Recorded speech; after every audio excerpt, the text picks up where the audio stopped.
By its nature, memoir is written based on memories, events that took place in the past we recall and write about. One listener asks, even though events happened in the past, do I have to use the past tense to write them? I thought that was a pretty good question. So let's talk about it. Hi, my name is Patricia Chaponthier, and welcome to episode 45 of the Life Writers Vlog, where you can find inspiration and useful tips to help you write your life stories. It's logical to think what took place in the past should be written as though it occurred in the past, but it doesn't have to. More and more in these last few years, I've seen memoirs written in the present tense. There are great advantages to doing that, but there are disadvantages also. When you write in the present tense, it gives the reader a sense of this is happening right now, right in front of me. You are experiencing it as the author experiences it. It provides a sense of immediacy and energy that the past tense does not always provide. But writing in the present tense also has limitations. One, it's difficult to sustain the present tense throughout a long work. Not impossible at all, but it can be challenging at times.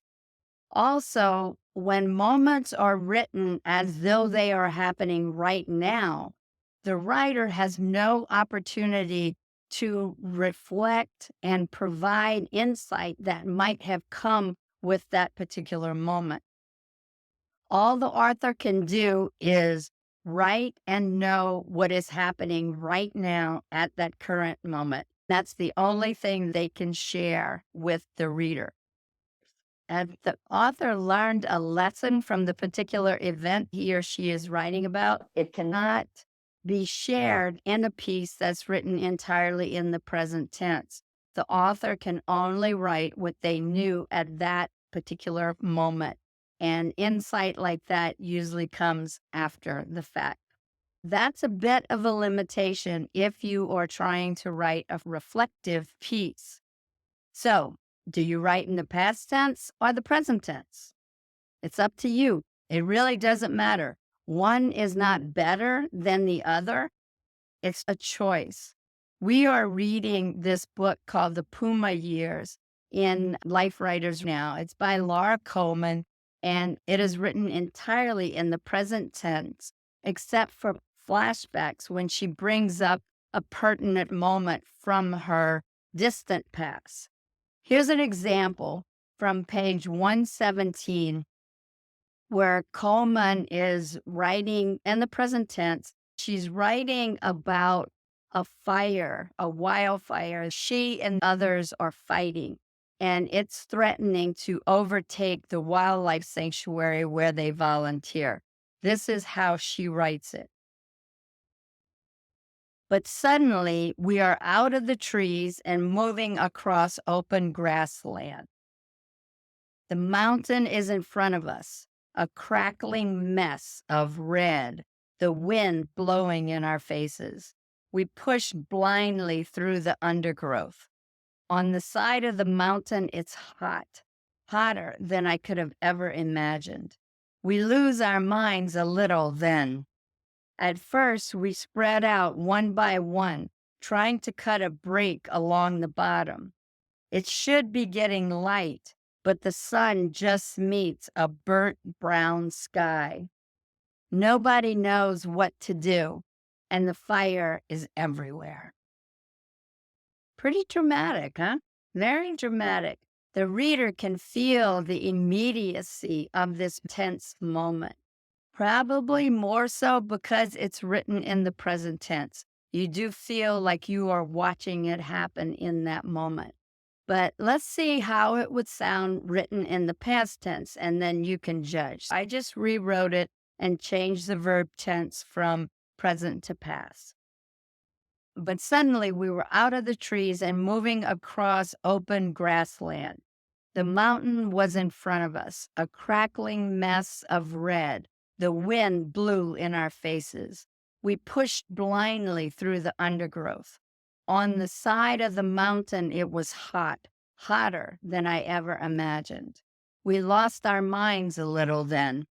At first, we spread out one by one, trying to cut a break along the bottom. It should have been light, but the sun just met a burnt brown sky. Nobody knew what to do, and the fire was everywhere.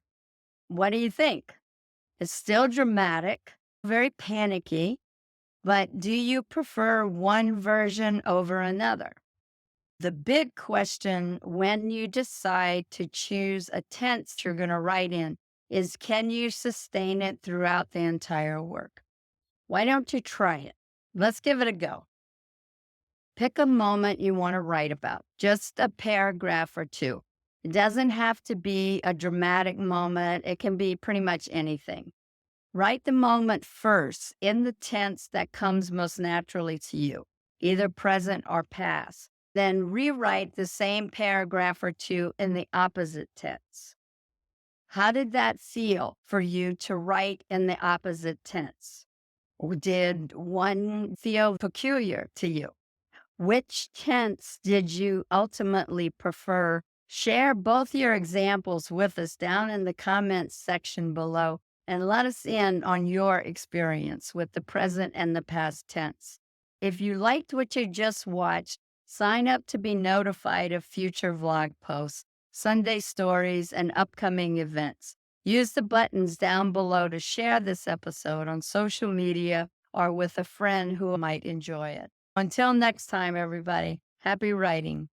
If you enjoyed this week's episode, you will love our Life Writers membership. Whether you don't know where to start writing your life stories, have started and stopped many times, or have been writing but want to receive feedback to make your stories better, the Life Writers membership is where you need to be. We have a Get Started roadmap, an extensive library of instructional videos, live events via Zoom, and a supportive and active community. If you want to take the stories that live in your heart and mind and put them onto the page, check out Life Writers at lifewriters.us.